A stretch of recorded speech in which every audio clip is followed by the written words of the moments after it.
guys, and welcome back to my channel. So kung bago pa lang kayo sa aking channel, at least to subscribe for more videos. So meron akong guitar tutorials, meron akong math tutorials, at meron din akong mga DIY projects and repairs. And if kung gusto niya na purely ukulele tutorials, subscribe lang kayo sa aking isang channel, Pinoy Ukulele Teacher. So for this video ay gagawan ko ng tutorial ang kanta ng Siakol na Hindi Mo Bala. So una tayo sa mga chords na ginamit sa kanta. So first na chord ay G and C. So gagawin ito 3 times. And after na C ay T.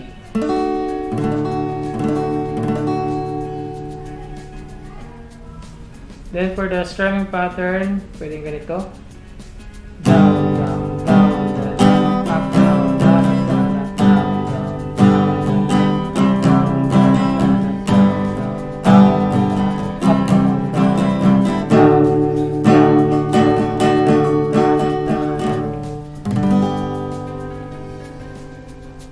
Then sa refrain ay E minor, B minor. So gagawin yan twice. Then after nyan ay C, A minor, then D.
Sa chorus ay C, D, B minor, E minor, then A minor, D, then G, then after na G ay G7.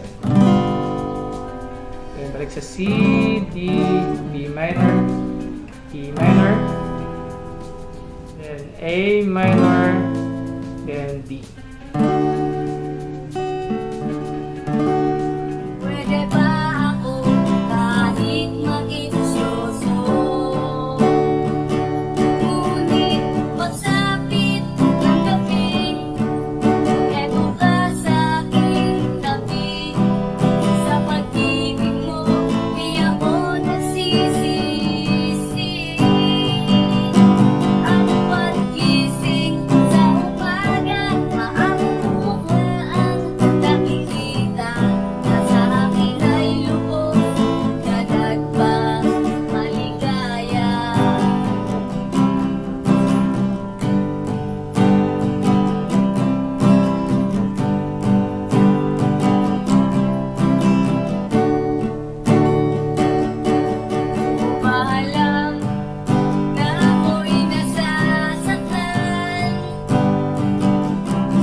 So, yun ang kantang Hindi Mo Ba Alam by Siakol. So, thank you for watching and see you next time.